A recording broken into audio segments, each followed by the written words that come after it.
네, 여러분 방금 읽은 성경 본문은 지금 어떤 컨텍스트 안에 있는 것이냐면요. 예수님이 예루살렘으로 들어온 날이 일요일로 봅니다. 그 날이 언제죠? 다가오는 일요일, 종려주일입니다. 종려나무, 팜트리를 예수님이 예루살렘으로 들어오실 때 사람들이 막 환영하면서 호산나 하면서 환영하면서 예수님이 예루살렘으로 들어오셨죠. 그때부터 남은 한 주간이 있습니다. 그 주간을 고난주간이라고 우리가 얘기하죠. 그래서 다음 주가 고난주간으로 지키는데요. 오늘 읽은 성경 본문은 이 고난주간 중에서 목요일에 해당되는 날입니다. 최후의 저녁 식사, 최후의 만찬을 했었을 때에 나누었던 그 대화 내용인 것이죠. 예수님이 제자들에게 이렇게 얘기합니다. 이제 나는 나를 보내신 아버지에게 간다 라고 이렇게 말을 했습니다. 그럼 제자들이 이렇게 뭘 반응을 해야 되는데 어디로 가는지 묻는 자가 없고 5절 그리고 6절에 보니까 또 여러 제자들이 근심이 가득했었다라고 합니다. 그러니까 이제 이별을 주님께서 얘기하니까 이별에 대한 슬픔이 너무 클 수밖에 없는 거잖아요. 관계가 깊고 친밀한 만큼 헤어짐의 슬픔도 클 수밖에 없는 것입니다. 제자들 입장에서 보면 예수님이 자기를 찾아왔잖아요. 한 명 한 명 부르셨잖아요. 그래서 본인 입장에서는 가족도 뒤로 하고 직장도 버리고 즉 삶의 터전을 완전히 과감하게 버리고 떠났단 말입니다. 예수님 한 분 보고 제자들 입장에서는 인생을 건 모험을 예수님 한 분만을 바라보고 했다라고 하는 것이죠. 그런 지 벌써 몇 년이 흘렀습니다. 근데 예수님 입장에서도 제자들이 굉장히 소중하고 중요한 사람들이잖아요. 그 한 명 한 명을 주님께서 친히 찾아가서 부르셨고 기도하고 부르셨고 가르치셨고 또 그리고 그들과 함께 시간을 수년간 함께 보내면서 기쁨과 슬픔을 함께 했단 말입니다. 무엇보다도 예수님이 이 땅에서 이제 떠나시고 나면 예수님이 이제까지 해오셨던 일을 누가 해야 되는 것인가요?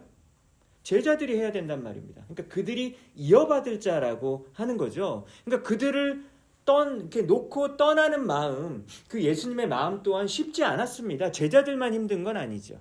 예수님도 힘든 것입니다. 예수님은 이 마지막 저녁 식사 중에 내가 곧 나를 보내신 아버지에게로 다시 간다라고 또 한 번 자신의 떠날 것에 대해서 이야기했습니다. 여러분 근데 언제 예수님이 어떻게 떠나나요? 몇 시간 후면 떠나요. 지금 밥 먹고 나서요 여러분 좀 있다가 바로 떠납니다. 어디로 가죠 여러분? 겟세마네 동산에 기도하러 가시잖아요. 그리고 나서 기도하고 있는 중에 제사장과 바리새인들에게 끌려가잖아요. 그들이 보낸 불안당과 같은 무리들이 막 예수님과 그 제자들을 막 이렇게 막 해치고 예수님을 끌고 갑니다. 그리고 나서 그 본디오 빌라도 로마 총독에게도 넘겨졌었고 그리고 나서 헤롯 왕에게도 넘겨졌었고 그리고 나서 다시 본디오 빌라도 총독에게 또 끌려가가지고 부당한 재판을 받았잖아요. 그리고 나서 십자가에 매달려 죽으셨습니다. 여러분 그 일이 지금 밥 먹고 나서 몇 시간 후에 일어날 일이라는 거예요.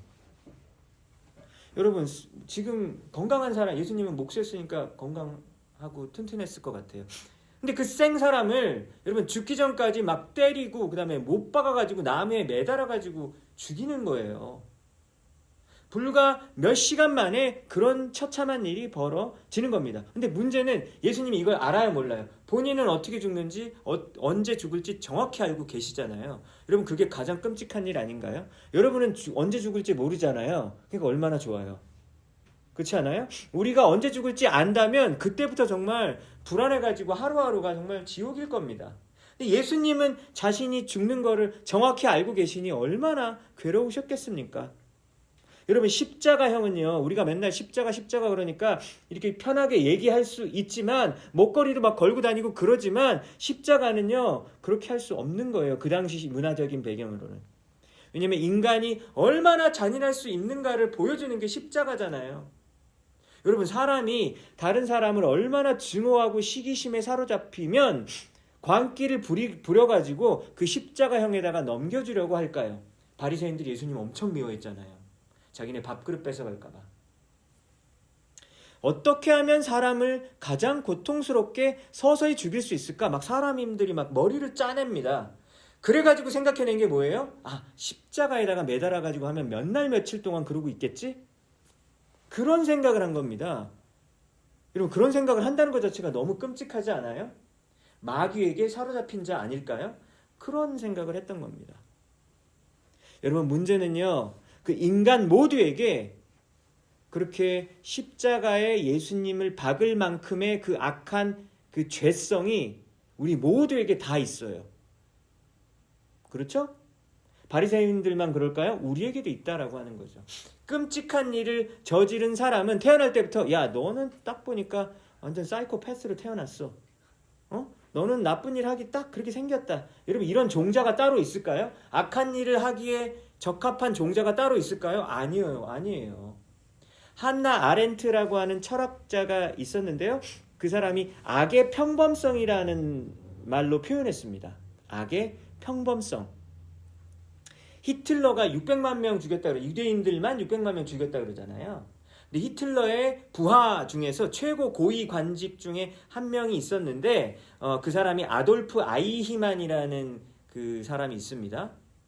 근데 이 사람이 이제 전쟁이 끝난 다음에 재판정에 이제 전범 재판정에 나오게 된 거예요. 여러분, 아이히만이 어떻게 생겼을 것 같아요? 그 사람 손에서 도장 찍어가지고 얼마나 많은 사람이 잔인하게 죽었습니까? 근데 그 생긴 모습을 보니까 이 한나 아렌트가 뭐라 그러냐면 너무 인자한 시골 학교 교장 선생님처럼 생겼었대요. 이렇게 표현을 했어요. 그러니까 너무 인자한 할아버지가 나와서 거기서 전쟁 재판을 받고 있는 저 사람이 과연 몇만 명, 몇십만 명을 죽인 사람일까? 이런 생각이 들 정도로. 그래서 한나 아렌트가 그 사람 얼굴을 보고 깜짝 놀랐대요. 설마 저렇게 생긴 사람이 저런 악마적 같은 짓을 할 수 있다고 충격을 받았다는 거예요. 여러분, 살인마는 따로 정해지지 않아 있어요. 우리 안에도 그런 죄성이 있어요, 없어요? 있다고 하는 것이죠. 그러므로 예수님을 십자가에 못 박은 사람은 누구입니까? 여러분, 예수님을 십자가에 못 박은 사람은 누구예요? 바로 우리죠. 우리가 예수님을 십자가에 못 박은 겁니다. 1세기 예루살렘에 살았던 바리새인들과 제사장들이 예루살렘에서 앞장서서 했기 때문에 쟤네들이 예수님을 박았어 라고 할 뿐 아니라 성경이 우리에게 말하고 있는 것은 뭐라고요? 바로 우리의 죄 때문에 예수님께서 십자가에 못 박히셨다라고 하는 것이죠. 5절 6절을 볼까요? 지금 내가 나를 보내신 이에게로 돌아가는데 너희 중에서 나더러 어디로 가는지 묻는 자가 없고 도리어 내가 이 말을 함으로 너희 마음에 걱정 근심이 가득하였도다. 여러분, 제자들의 첫 번째 반응이 뭐예요? 예수님한테 어디 가세요? 그러니까 어디 가시는데요? 이렇게 물어보는 사람조차 없대요. 뭘까요, 여러분? 이것은 영적 둔감함? 영적인 무관심? 아니면 영적인 일에 대한 뭘 이해력이 너무 떨어지는 그런 모습이겠죠. 두 번째 반응은 뭐예요? 마음에 걱정 근심이 가득해. 예수님 가면 어떻게 하자는 거야? 어떻게 하자는 거야?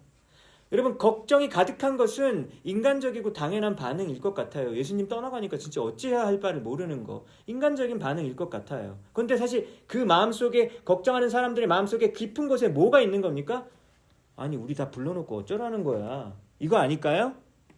예수님 없으면 그럼 도대체 우리 어쩌라는 거야? 뭐 다시 가서 물고기 잡아? 다시 가서 뭐 어떡하라는 거야? 아니, 이렇게 인기가 많으면 어떻게 뭔가 일을 해볼 줄 알아? 엄청 기대를 했었거든요. 내 미래와 내 진로는 어떻게 되는 건가? 라고 하는 여러분 철저한 자기 중심적인 이기적인 신앙의 모습이죠. 그게 바로 6절의 모습입니다. 예수님이 지금 6월절 마지막 저녁 식사를 하는데 한 방에서 다 같이 먹었잖아요. 그럼 여러분 그 방에 몇 명 있어요 지금? 12제자 플러스 예수님이니까 13명 있잖아요. 여러분 13명이 수년간 동고동락한 사람들과 함께 저녁 식사, 6월절 저녁 식사는 특별하게 막 잘 차리잖아요. 맛있게 먹으면 분위기가 얼마나 좋겠어요? 그런데 여러분 13명이 함께 맛있게 저녁 식사를 하는데 예수님이 너무 외로워요. 너무 고독해요. 너무 쓸쓸해요.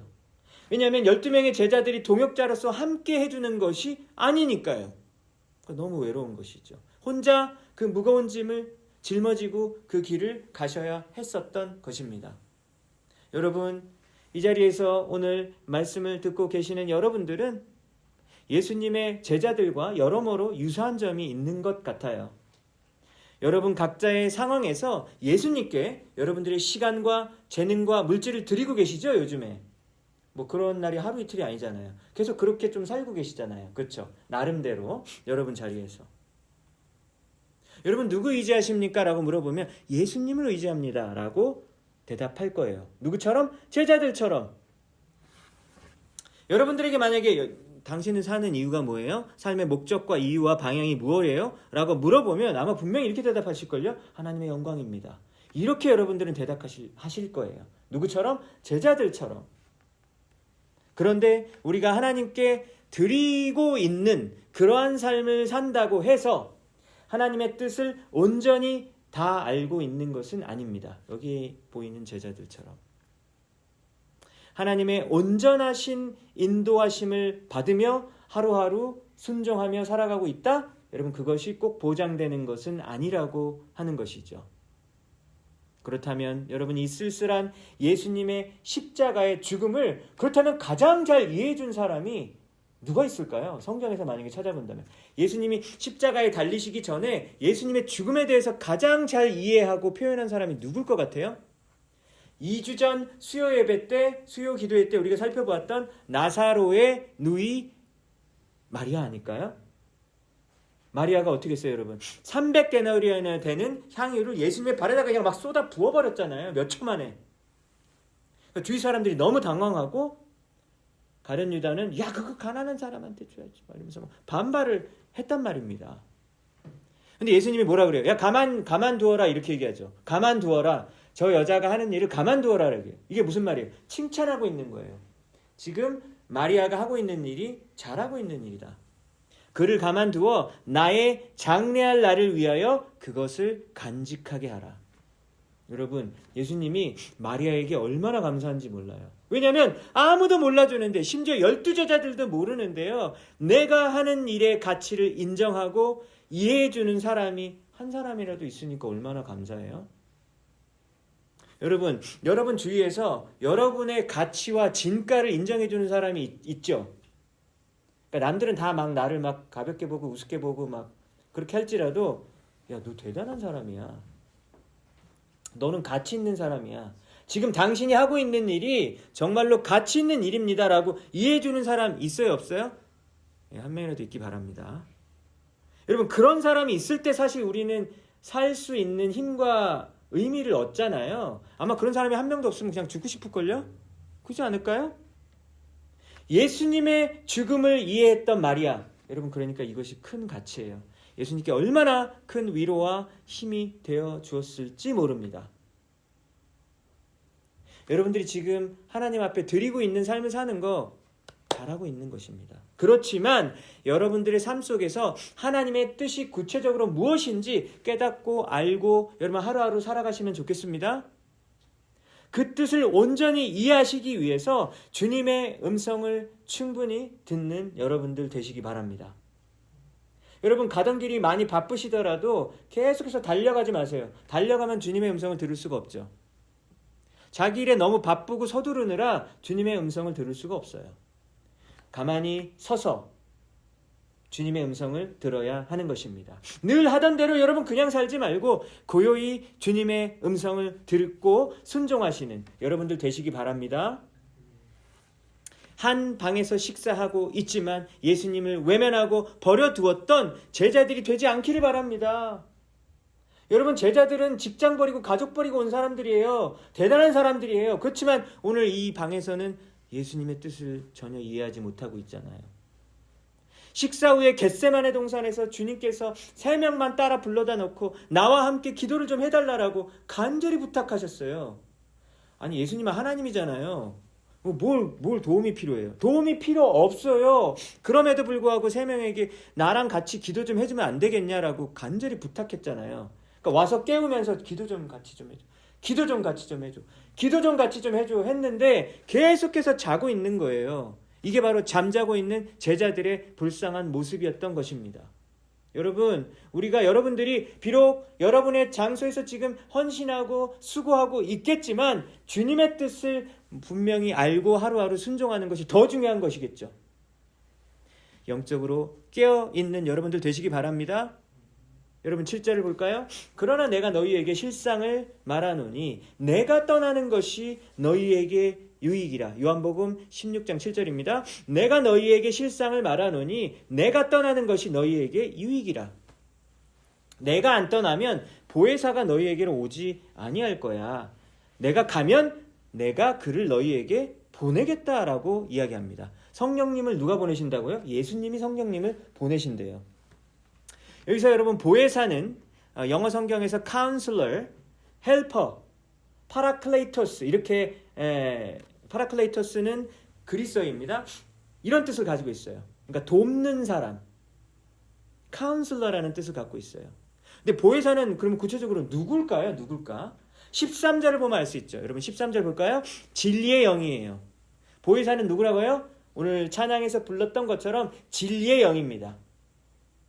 성령님, 진리의 영 다 같은 말이죠. 진리의 영이 오시면 그가 너희를 모든 진리 가운데로 인도하실 것이다. 진리는 예수님이잖아요. 성령님이 예수님께로 인도하시는 거예요. 성령님이 하시는 일은 뭡니까? 예수님께로 우리 사람들을 인도하는 것이 바로 성령님이 하시는 일인 것이죠. 예수님의 십자가 부활 승천 후에 예수님이 완전히 제자들을 나 몰라라 하고 내버려두고 그냥 떠나버리신 것이 아니라, 고아처럼 내버려둔 것이 아니라 사실은 성령 하나님께서 그 자리에 오신 것이죠. 사실은 더 좋은 거라고 얘기했습니다. 왜 더 좋죠? 생각해보세요. 여러분, 예수님은 우리 옆에 있는 분이에요. 악수할 수 있고 예수님하고 말할 수 있고 옆에 있잖아요. 그거보다 더 좋은 건 뭐예요? 예수님이 우리 안에 들어온 거예요. 그냥 예수님이 우리 안에 들어왔으니 더 좋은 거잖아요. 성령님이 우리 안에 들어오셨다는 얘기는 예수님이 우리 안에 들어왔다는 것과 동일한 말이라고 하는 것입니다. 그러니까 더 좋은 거죠. 훨씬 더 친밀하잖아요. 그렇다면은 예수님이 가고 난 다음에 성령님을 보내주신다라고 하면 그 전에는 성령님이 없었나요? 여러분, 구약 성경에는 성령님이 없었습니까? 있었습니까? 어려운 질문인가요? 여러분, 성령님이 구약 성경에 있어요? 없어요? 있죠. 창세기 1장 2절부터 벌써 그때부터 나와요. 하나님의 영이 수면 위에 운행했다. 그러니까 창조 때부터 이미 하나님의 성령님이 이미 함께 하셨고, 그리고 신약 성경을 보면 예수님도 창조에 참여하셨고 하나님 아버지도 창조에 참여하셔서 삼위일체 하나님이 창조 가운데 이미 원래부터 계셨어요. 시간을 만드신 분이 하나님이잖아요. 시간이 있기 전부터 성부, 성자, 성령님이 이미 그곳에 계셨던 것입니다. 그리고 구약 성경에 보면 선지자들에게 하나님의 영이 임하여 막 말씀했다라는 얘기가 나오죠. 가끔씩 등장합니다. 그리고 가끔씩 모세나 여호수아나 다윗이나 사사들에게 하나님의 영이 임했다 이런 얘기들이 나오는데 이건 굉장히 가끔 일어나는 일인 거예요. 그런데 예수님이 지금 요한복음 16장에서 말씀하시는 것은 뭡니까? 이제 예수 믿는 모든 사람에게 성령님을 부어주시겠다라고 하는 그런 말씀인 거예요. 획기적인 사건입니다. 이제는 성령 시대가 열렸다라고 볼 수 있는 거예요. 성령님이 오신 것은 예수님이 이 땅에 살아계셨을 때보다 훨씬 더 좋은 때인 것입니다. 성령님은 여러분 그렇다면 어떤 일을 합니까? 오늘 본문을 볼까요? 8절을 볼까요? 세상을 책망할 것이다. 영어 성경에서는 convict라고 했어요. convict. 세상을 책망하는 일이 바로 성령님이 하시는 일입니다. 그러니까 근데 보통 성령님은 우리가 생각할 때 우리를 변호해주는 분 아닌가? 그쵸? 변호사, 변호해주고 우리를 지지해주고 우리가 죄를 지었지만 죄로부터 회복할 수 있게 해주시는 그런 역할을 하는 분이라고 여러분 우리는 알고 있잖아요. 그쵸? 당연히 그 일이 성령님이 하시는 일 맞습니다. 변호사가 하는 일은 성령님이 하시는 일이죠. 그런데 오늘 본문을 보니까 사실은 성령님께서 죄와 의와 심판에 대해서 세상을 책망하는 일도 한다라고 하는 거예요. 그래서 많은 신학자들이 뭐라고 얘기하냐면 성령님의 검사 역할, prosecutor, 검사 역할을 한다라고 오늘 이 부분을 해설하고 있어요. 죄를 묻고 추궁하고 그 더러운 죄를 드러내시는 일을 바로 성령님이 하시는 겁니다. 첫 번째, 9절을 볼까요? 죄에 대하여 한다라는 말이 무슨 말이냐면 세상이 예수님을 믿지 않는 거예요. 여러분, 예수 안 믿는 게 죄인가요? 그거는 여러분들의 생각이고요. 세상 사람들은요 그렇게 생각하지 않아요. 여러분 10계명 중에서 5계명에서 10계명 있잖아요. 부모를 공경하라, 살인을 하지 말라, 간음하지 말라, 도둑질하지 말라, 거짓 증언하지 말라, 남의 것을 탐하지 말라, 이거 있잖아요. 이거는요 예수 안 믿어도 다 그냥 죄라고 생각해요. 예수 안 믿는 사람도 도둑질하는 거 다 죄라고 여기죠. 다 동의합니다. 근데 1계명에서 4계명까지는 성경을 믿는 사람만이, 하나님을 믿는 사람만이 그것에 동의하죠. 그쵸? 오직 하나님만 섬기라. 여러분 오직 하나님을 안 섬겨도요 워싱턴주의 감옥에 안 들어가요. 그쵸? 근데 성경을 믿는 사람들은 오직 하나님만 섬기는 게 맞는 말이지, 다른 신을 섬기는 것은 죄이지, 아주 심각한 죄이지, 우상숭배는 죄이지 라고 생각하는 것이죠. 그것은 1계명에서 4계명은 성경에서만 죄라고 말씀하는 아주 독특한 부분이라고 할 수 있습니다. 여러분 그게 바로 지금 예수님의 성령님의 첫 번째 사역, 예수님을 믿지 않는 것이 죄라고 하는 거예요. 창조주를 부인하는 것이기 때문입니다. 하나님이 인간의 죄 문제를 해결하기 위해서 수천 년간 올 거야 내가 보내줄 거야 라고 계속 예언했잖아요. 그리고 나서 마침내 예수님이 왔어요. 근데 예수님 딱 왔는데 나 당신 필요 없는데요? 당신 필요 없는데 이렇게 하는 거예요. 여러분 그러니까 이렇게 큰 죄가 없는 거예요. 하나님이 우리 인류에게, 이 죄를 지은 인류에게 가장 큰 선물과 축복을 주신 것이 바로 예수님인데 그 예수님 안 믿을 건데요? 이러니까 여러분 이 죄보다 더 큰 죄악이 없는 것입니다. 여러분들의 죄를 누가 지적하면 기분 나쁘잖아요. 그쵸? 기분 나빠요. 그러나 죄로 지적함을 받고 그리고 나서 죄를 온전히 깨닫고 거기서부터 회개하고 반성하고 그리고 바른 길로 돌아올 때 그 사람에게 복입니다. 그러니까 죄를 아는 것은 너무나 중요한 일이에요. 왜? 여러분 자신의 죄를 절절히 깨달은 자만이 예수님께 감사할 수 있어요. 아니 자신의 죄가 별로 더럽지도 않은데 예수님이 뭐가 고마워요? 별로 더럽지도 않은 죄를 나는 꽤 괜찮은 시민이야 라고 생각하는 사람이 예수님이 왜 고맙겠어요? 죄라고 진정으로 생각하는 자만이 구세주의 소중함을 알기 때문에 여러분 성령의 첫 번째 사역은 중요한 겁니다. 두 번째 10절을 볼까요? 의에 대해서 책망합니다. 의에 대해서 책망한다는 말이 무슨 말이냐면 내가 아버지께 가기 때문에 더 이상 너희가 나를 보지 못한다라고 하는, 이게 뭔 말일까라는 생각이 드는데요. 세상은 예수님을 죄인이라고 하면서 십자가에 못 박았어요. 그렇죠? 예수님은 죄인이야. 그러나 실제로 보면요. 십자가가 끝이 아니었습니다. 3일 만에 부활하셨고 그리고 나서 40일 동안 이 땅에 계셨고 그리고 하늘로 올라가셨잖아요. 하늘로 올라간 게 뭐라고요? 나를 보내신 아버지께로 다시 돌아가는 거예요. 그래서 하나님 우편에 지금 앉아 계신 거잖아요.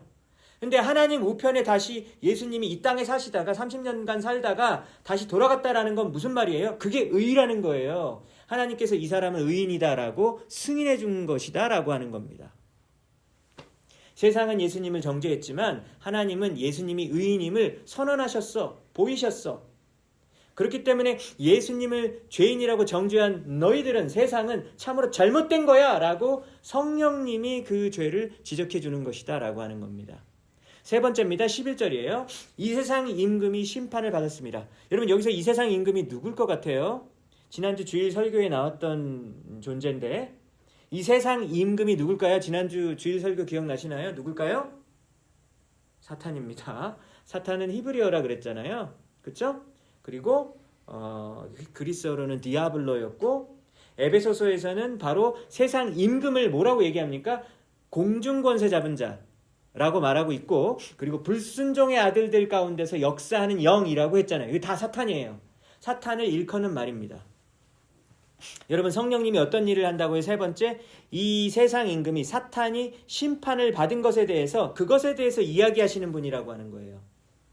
여러분 요즘 세상 돌아가는 거 보면 하나님이 아니라, 하나님을 믿는 사람이 아니라 마귀가 그냥 이 세상 지배하는 것 같아요. 착한 사람이 좋은 뜻 가지고 막 자기 희생하면서 살아가는데 그냥 다 망해요. 에휴, 그렇게 착해 빠져갖고 살면 다 망해버린다. 반면에 다른 사람은 어떻게 되든지 별로 신경 쓰지 않고 아주 독한 마음으로 영리하게 머리를 굴려가지고 자기 이익을 위해서 전력 투구하는 사람들은 진짜 더 성공하고 더 부유해지고 그런 일들이 얼마나 많아요. 그러니까 세상 임금이 마귀 같다니까요.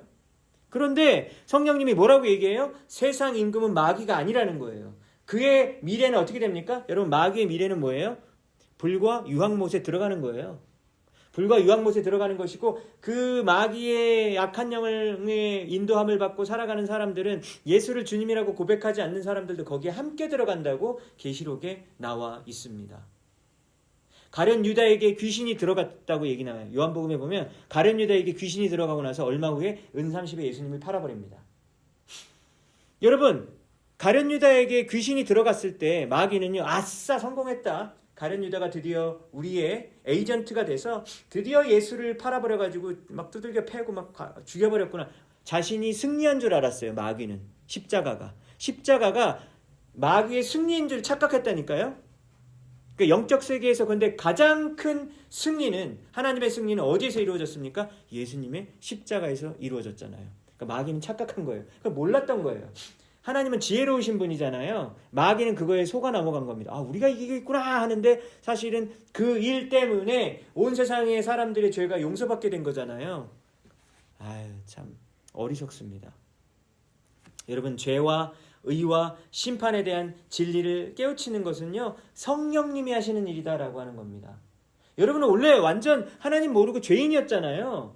그런데 여러분들이 어떻게 지금 예수님을 믿고 예수님이 소중해서 이렇게 나와서, 저녁에 나와서 말씀 듣고 있습니까?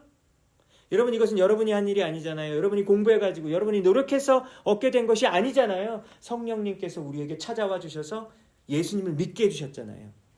얼마나 감사한지 몰라요. 이것이 바로 하나님의 은혜이고 이것이 바로 하나님의 사랑입니다. 여러분들에게 주어진 가장 큰 선물은 무엇입니까? 예수님이죠.